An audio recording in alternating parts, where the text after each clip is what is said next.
The story begins as a hero steps in to save a little girl from being swarmed by a horde of goblins, and she can't help but admire his courage. Some years later, Laos the hero goes to the Adventurers Guild to take up a quest. When a lady asks him for a team-up, other adventurers in the guild are stunned by the girl's action. The girl offers to team up with Laos after seeing his sign asking for recruits to join his party. She introduces herself as Narcina, telling Laos she's a skilled martial artist, while Laos introduces himself and tells her he's a healer, but he still doubts his ability. Amherst, an employee of the guild, suddenly cuts into their conversation, asking Narcina if she knows Laost's identity. She informs her that Laost is an incompetent healer who only knows the most basic spells despite growing up as an adventurer. She informs Narcina that Laost is a loser because despite his years of being an adventurer he's yet to learn any advanced healing spells. She informs Narcina that Laost was recently kicked out of his previous party because he couldn't use a detoxification spell to save his party members. Everyone in the town knew about Laost's incompetence, giving them a reason to ignore his recruitment posters. Amherst tells Narcina she will run out of money if she teams up with Laost because he doesn't get paid since he can't complete quests as a healer. Narcina shows Amherst her purse, assuring her that she will be fine because she is well off. Amherst warns Narcina not to walk around with such a huge bag of money because most of the adventurers in the town are gangsters and they will prey on her. Narcina thanks Amherst for the advice, but Amherst offers to help her get into a beginner party after figuring out that she just started as an adventurer. Amherst asks for a small handling fee to help Narcina mediate the process, but Narcina turns her down because she's set on teaming up with Laost. Amherst can't understand why Narcina is resolved to team up with Laost, but she obliges her request. She hands them a party application form, telling them to keep it handy so they can always refer to it in case of a dispute. While Laost is filling out the form, Narcina keeps admiring him, glad to have finally met her hero from the past. Laost asks her to write her name on the form and she gladly does so.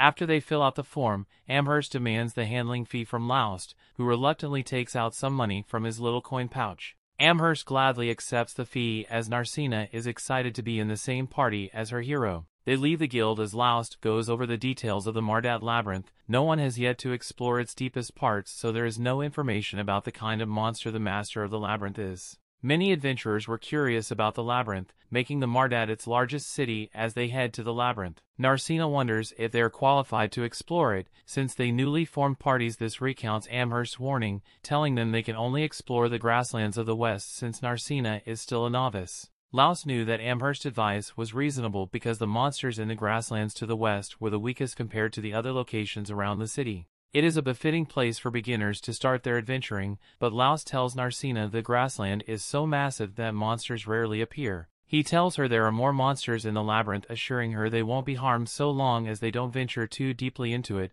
Laost's assurances convince Narcina. They arrive at the labyrinth entrance and are about to enter when Narcina cuts Laost off. She tells him she needs to take the lead because she's a martial artist and he's a healer. Laost agreed with her because she made a logical suggestion. Narcina leads the way and Laost follows behind her, marveling at her youthful enthusiasm. They enter the labyrinth, and though Laost is glad that Narcina is so motivated, he wonders if her combat skills match her enthusiasm. They suddenly encounter monsters in the labyrinth and Narcina immediately takes them down. She takes down the goblins so easily, trying to show off her strength to impress Laost, who commends her for being strong. Narcina gladly takes in his praises, glad to be useful to her hero. The monsters drop an item which Laost and show off to Narcina. He tells her adventurers make a living by selling monster drops like the magic stone to the guild. Narcina wonders why the magic stone is so valuable to the guild, and he tells her they make use of the magic which resides in the magic stone. Laost teases Narcina for knowing little about adventuring despite claiming to be an adventurer. Narcina confesses that she's not very good at studying because she would rather have a practical approach. They gather the magic stones together and Narcina wonders how much she can get from selling them, but Laost tells her they aren't worth much because they are drops from goblins. He tells her the only way to get more valuable stones is to defeat more powerful monsters in the labyrinth. Laost was content with the drops they had gotten because it was enough to pay the bills for that day. He asks Narcina if she wants to explore the labyrinth further and she enthusiastically answers, telling him she wants to go further. She promises to protect him in an emergency, assuring him that no harm will come to him. Her answer convinces Laost, so they keep exploring the labyrinth. They are walking down the labyrinth corridors when Laos suddenly pulls Narcina back. Narcina is so surprised that she wonders what happened, so Laos points at the labyrinth floor. He demonstrates that the floor was booby-trapped and Narcina is impressed. He figured out it was a trap. He points out that the color of the floor was different and Narcina tells him she didn't notice. She wonders how a healer was able to find a trap, which is supposed to be a thief's job, and Laos tells her it's from the experience he's gotten from working for a long time. They keep exploring the labyrinth and crouch down to avoid being seen when by a patrolling half-orc. Laos wonders why a mid-level monster is in the upper level of the labyrinth because it is unusual for them to appear there. Narcina suggests that they turn tail and run away since the monster outclasses them, but Laos assures her they stand a chance against it if they combine forces. Narcina agrees to battle the monster, so they come out to face it. Narcina rushes at the monster, who takes a swing at her, but she dodges. She jumps into the air and lands a kick on the monster, hurting her legs because the monster's skin feels like a brick wall. The monster raises its club to attack again and Narcina takes advantage of its slow movements. She dodges the monster's attack but gets distracted by some flying debris that scratches her. The monster attacks again and she blocks it just in time to avoid taking damage, but the monster corners her. The monster attacks, swings its club once again, certain it's going to get a guarantee hit, and Narcina accepts her defeat, but Laos steps in to save her. Laos defeats the monster with his sword, triggering memories of when he saved her several years ago. Narcina wonders if Laos is just a healer and tells her he has acquired many other skills because he has been an adventurer for a long time. Narcina is impressed by his variety of skills, but Laos suddenly notices that she's injured. Narcina tells him not to worry about it because it's a scratch that will heal in no time, but Laos tells her even the smallest scratches need proper treatment. He tends to her wound, healing it immediately. They go for the drop from the half-orc and Narcina is impressed by how much bigger the monster's magic stone is compared to that of the goblins. Laos is glad the magic stone will fetch a good price because it has a high magic content. He asks Narcina what she wants to do next, suggesting that they go back since they've gotten so many magic stones, but Narcina tells him she's still capable of fighting. They decide to keep hunting monsters while Narcina is still bursting with energy. After their exploration, they return to the guild with the magic stones and Amherst is surprised they defeated so many monsters in just half a day. She realizes that Laos took Narcina to the labyrinth instead of taking her to the grasslands as suggested. She scolds Laos for taking Narcina to the middle level of the labyrinth because it's the only way to get a half-orc magic stone, but Laos tells her they only explored the upper levels. Narcina backs him up, telling Amherst that Laos didn't let her explore the labyrinth further than the upper level despite insisting on it. Amherst is convinced that Laos is innocent, so she gladly accepts the magic stones and joyfully goes to the back to sort out their payment. Narcina wonders why Amherst is so happy and Laos tells her the guild employees get a raise when they turn in the magic stones returned by the adventurers they are responsible for. Amherst sweet-talks Narcina into working harder to obtain more magic stones so they can always get a raise at the guild. She hands Laos their payment and Laos is surprised by how much they get from a single expedition. Laos still can't believe he gets so much money from the magic stones because the payment is 10 times what he has ever made. Even if he splits it in half and gives Narcina her share, it suddenly dawns on him that his former party ripped him off heavily. Amherst points this out to Narcina, who is furious, reminding Amherst that she was supposed to help settle monetary disputes between party members. Amherst tells her they can intervene if Laos pays the fee, but Laos decides to let things go because he now has a new party. He decides to forget the past and focus on his new party. They leave the guild, but Hansam, the guild master, walks out of his room and silently observes as they go. Amherst gleefully takes inventory of the magic stones in her possession when Hansam suddenly walks in on her. He asks her if she helped Laos find a new party and she tells him she can't sweet-talk anyone into teaming up with Laos because everyone knows he's a fraud. She informs him that Narcina decided to team up with Laos because she felt a special connection to him. Hansam gets a description of Narcina from Amherst and leaves her to her magic stones. Laos and Narcina walk into an inn and the waiter greets them. The waiter recognizes Narcina as Laos' new party member and Laos is surprised that news of his partnership with Narcina has already spread all over the city. The waiter tells him everyone was surprised that someone as incompetent as him was able to get a new party member. Laos shrugs off the blow to his reputation and makes a reservation for dinner and a room. Mary, the inn owner, asks them if they will be sharing a room and Narcina looks forward to sharing a room with Laos, but he dashes her hopes by making a reservation for 2 rooms.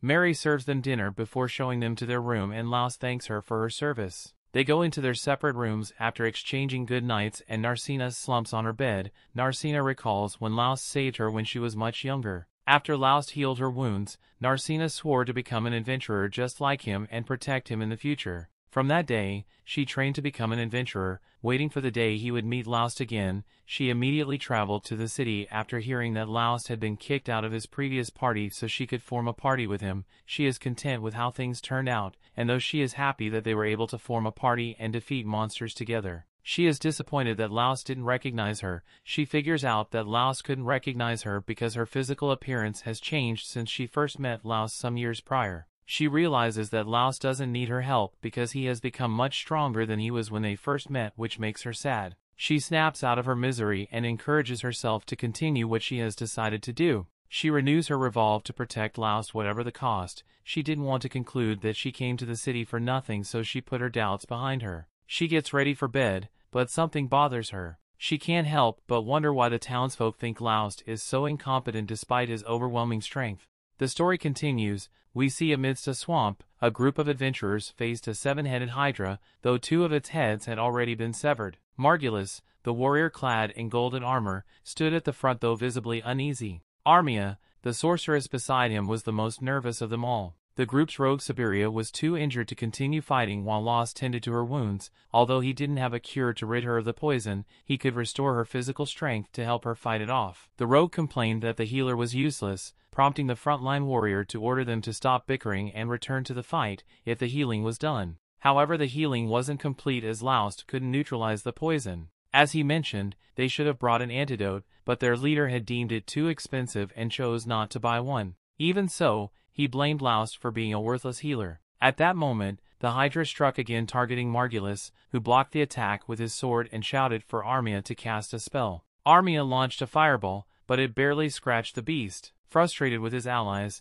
the warrior declared them all useless. Unwilling to face the mission alone, he decided to retreat, abandoning his companions. Armia followed Margulis while Laust carried Siberia in his arms and also retreated. In the next scene, we are taken back to the moment when Margulis expelled Laust from the group Lightning Blades. Siberia accused the healer of being the reason they failed to defeat the Hydra, to which Laust argued that perhaps they were also to blame given they were so excited that they stayed up all night and weren't at their best during the fight. Margulis asked if Laust was implying the fault lay with them, though that wasn't exactly what Laust had said. Siberia added that they should ask Armia whose fault it was. Feeling intimidated, the innocent sorceress glanced at the group leader and, pointing her finger at Laust, placed the blame on him. At that moment, Laust awoke from the dream, a bead of sweat on his forehead, realizing that if he was dreaming about it, it must have bothered him more than he thought. In fact, something similar had happened 6 years earlier. At that time he was already known as Laust the Useless, but he still aspired to become a top-tier adventurer. It was during this period that another group reached out to him, but the truth was they didn't want a healer, they wanted live bait to distract the monsters. For a labyrinth orphan like Laust,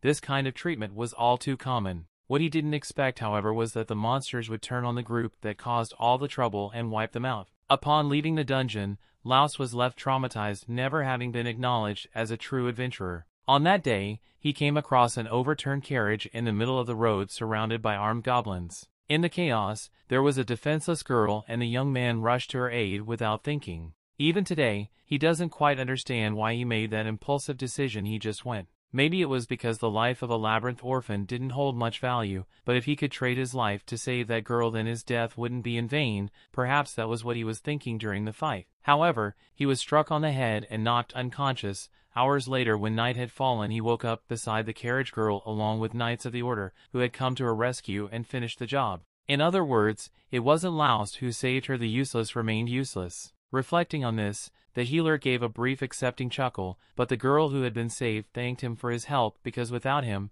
the knights wouldn't have arrived in time. Embarrassed, Laust didn't know how to respond, so he healed a wound on the girl's arm. In his word, that was all he could do. He then shared the story of how he ended up there, explaining how his former companions had thrown him to the wolves. The girl was horrified by their cruelty and began to cry at the heartlessness of those people. It was at that moment she decided that when she grew up she would become an adventurer and promised to form a party with the healer. Despite this, after the girl's departure, Laust reflected that he was a noble's daughter and had no real chance of becoming an adventurer. Even though he didn't harbor any illusions about it, her words still encouraged him, and he resolved to become an adventurer once more. With that in mind, Laos began training hard and found a mentor to guide him, continuing as a healer but also developing a variety of other adventurous skills. As time passed, he encountered the members of the Lightning Blades and joined their group. Considering all this, it made sense that Laos would dream about that event. If he hadn't heard that young girl's words, perhaps he would have given up on being an adventurer for good, and he also wouldn't have met Narcina. Speaking of her, the woman knocked on the healer's door at that very moment, asking if he was still awake. When Lost opened the door,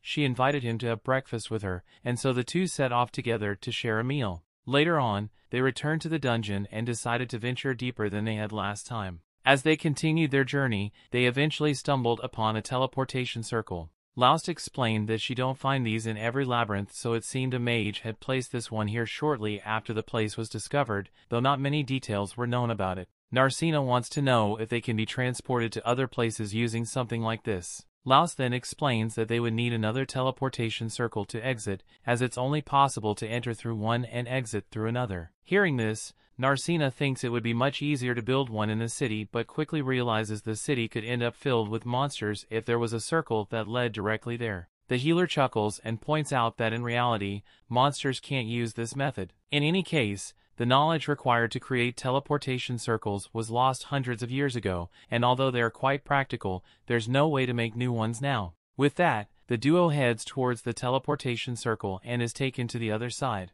There they find themselves in a reddish part of the dungeon, unlike the green hues that dominated the upper levels. Now, they were in the intermediate levels, a deeper part of the dungeon where the challenges were tougher. For instance, when facing liches beings without a physical body. The inexperienced Narcina tries using her usual martial arts techniques but can't hit the target. Liches are spiritual beings made of pure energy, so physical attacks are ineffective. For that reason, Laos thinks it would be better to retreat, but Narcina is determined and assures him she can defeat this opponent. With that in mind, the two come up with a plan and put it into action. First, the healer distracts the leech and makes it chase after him. Meanwhile, Laos reflects that with enough training, people can gain control over their prana, a spiritual energy residing within them, and well-trained martial artists are no exception. When their fists are enveloped in prana, their punches can destroy even spiritual beings, and so Narcina lands a punch using this technique and defeats the leech. However, despite the victory, the fighter had been injured from her initial attempt to strike the spiritual entity, so Laust uses an item that boosts healing effects and casts a spell on her,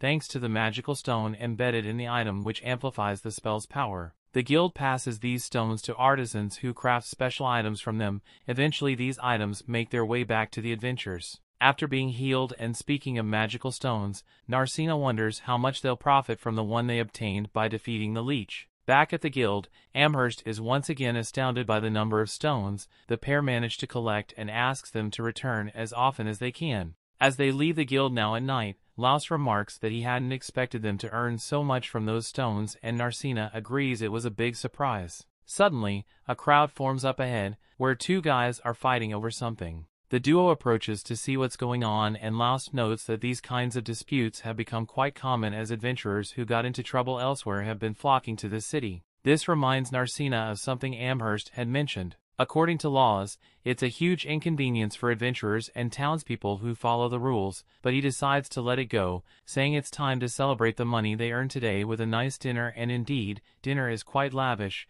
with the plates already on the table. Mary, the tavern owner, asks Laust if he has enough money to pay for it all, and he assures her that he does. On top of that, he wouldn't mind some beer. Narcina makes the same request, but Mary's daughter informs her that they don't serve alcohol to children. Narcina threatens to protest, but Laust agrees it's a bit too soon for his companion to be drinking beer, so they drop the subject. In the middle of the meal, Narcina asks about a strange building with no doors or windows, as there are several of them around the city, and she has no idea what they are. Laust admits he was curious about them too, and was surprised to find out that even the workers who built them didn't know what they are making as well, or who ordered their construction. The workers said the project came from an agent who represented another agent, and so on. Faced with this, Narcina comments that whoever commissioned these buildings clearly didn't want to be identified, but Laust doesn't mind as long as it's not harming anyone, though he would have preferred they built a wall around the city instead of these odd structures. Narcina agrees, as the city might be vulnerable,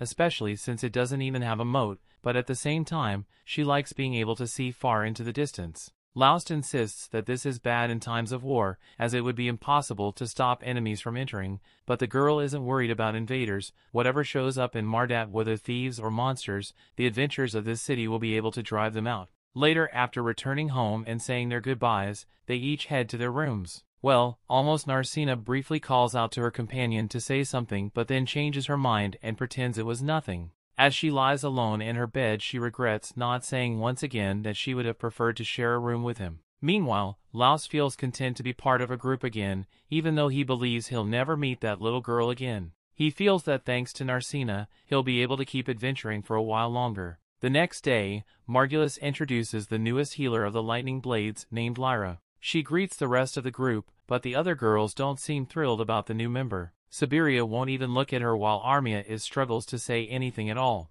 On the other hand, the leader is absolutely ecstatic, assuring everyone that now they'll be able to defeat the Hydra. Meanwhile, an old man sitting on a throne asks if the sleeping princess is in the city, and his subordinate informs him that she's joined a group with Laust. Short on time, the old man orders his subordinate to get rid of the useless healer. The story continues. We see the Lightning Blade party heads back to the swamp to confront the Hydra, and luckily, the Hydra hasn't grown its head back yet, so they won't have to do as much work. Margulis quickly comes up with a plan of attack and says he and Lyra will attack from the front, Armia will provide magic support, and Siberia will seek out from behind. He's just about ready to run out into the action, but Lyra calls a timeout because there's no way she can be on the front line of an attack as a healer. Margulis is confused because Laust always fought on the front lines with them, and Lyra can't believe they were forcing their former to fight out on the front lines, but Laust never seemed to mind. In fact, Siberia recalls that Laust sometimes got some really good hits in, and he was actually the one who cut one of the Hydra's heads off. Lyra is in disbelief after hearing this, but Margulis doesn't expect her to do something like that. If she says she can't fight on the front lines, he's fine with that, but to make sure he asks her if she is capable of casting the detoxified spell to counter the Hydra's poison, and that's something she can actually do, so Margulis tells everyone to get into position to slay the Hydra today. Back in town, Laust and Narcina have just returned from their latest trip into the labyrinth, and Amherst is glad to see that they've brought more gems to sell to her, but she reminds Laust that he shouldn't push Narcina too far because she is still only a new adventurer, so Laust assures her that he's being very careful about the fights they get into. Amherst is glad to hear that they're being cautious, but there's still a limit to how much can be done with a party of two, so she suggests that Laust and Narcina should think about recruiting some new party members to make things easier for them. Laust agrees that more party members would make things easier, but ultimately, he decides that it isn't worth the hassle since he and Narcina are already making a lot of money as they are. Amherst admits that he's right, since with the amount they've been making recently, they could probably rent a house instead of staying in an inn if they wanted to. Narcina had no idea it was possible to rent a house in the city, so Amherst explains that there's a limit to the amount of equipment and items that you can store in an inn, but that's not an issue when you have a private room, although it's quite expensive, but the real value shines when there's a male and female party, so the extra privacy allows for a lot of late-night activity. Narcina suddenly seems really interested in renting a private house for some reason, but seeing as Laust did not react, Amherst doubts late-night activity is a possibility in this case. Speaking of private houses, Laust recalls that Lightning Blade had a private house as well, although they forced him to sleep in the storage closet, so it wasn't very comfortable for him. Amherst laughs how badly Laust was getting mistreated, but if it makes him feel better, she lets him know that he was actually pretty lucky to have been banished from Lightning Blade. Ever since he was kicked out, Margulis and the rest of Lightning Blade haven't been able to accomplish a single mission. Margulis can understand why, but Lyra can clearly tell that he's too dumb to realize he isn't strong enough to handle a Hydra head-on. Margulis hears her, so he's about to start yelling again, but Lyra tells him to be quiet, otherwise she can't concentrate on helping Armia recover. Armia was badly injured and poisoned, so Lyra really does need to concentrate, and while she's doing that, Siberia tells Margulis that as much as she hates to admit it, Laust may have been more valuable than they gave him credit for.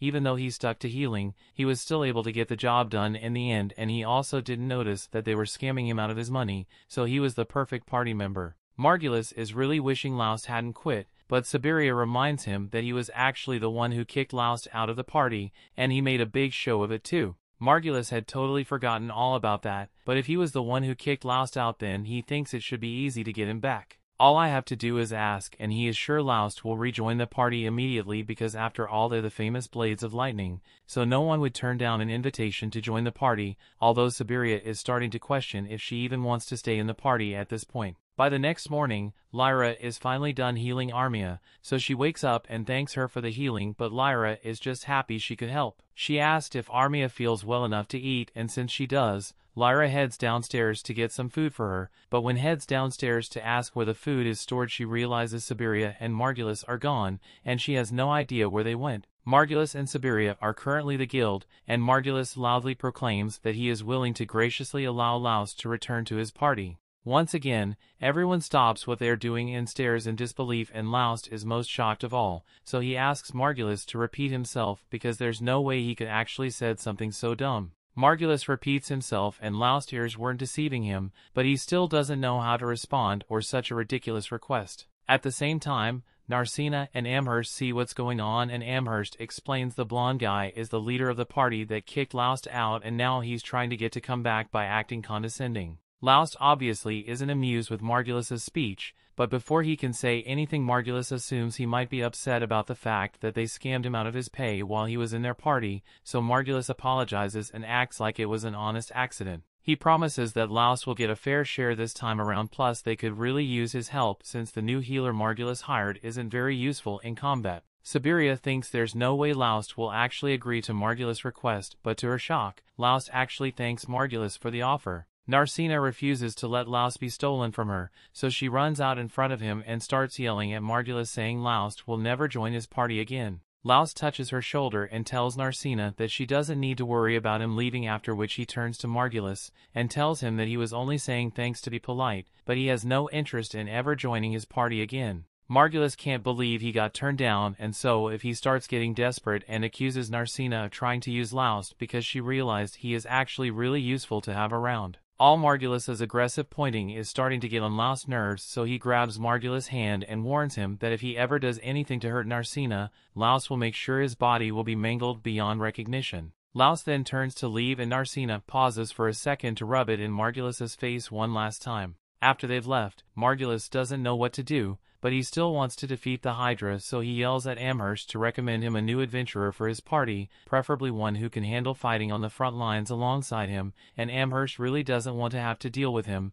but it looks like she won't have to because an adventurer walks out from the crowd. And this dude looks like he completed all the side quests before coming here. The mysterious man offers to join his party and asks if Margulis is satisfied with his level of strength. Margulis checks the guy out and he definitely looks strong, but to make sure, he's going to have to test his sword skills. He draws his sword and charges at the man, but with a simple swing of his sword, the man instantly disarms Margulis and makes him look stupid in front of the entire guild. After recovering from the embarrassment, Margulis says he will accept the man into his party. However, Siberia doesn't think it's a good idea to trust a man who wears a mask all the time, but Margulis says they have no choice, because if they don't defeat the Hydra, Lightning Blade reputation as a strong party will sink like a rock, so he walks out to the guy and asks for his name, so the guy tells in his name the Seek. Back at Laust and Narcina's inn, Narcina is checking herself in the mirror when she hears someone knocking on Laust's door, so she goes out to check who it is and finds Sheila at Laust's store. For some reason,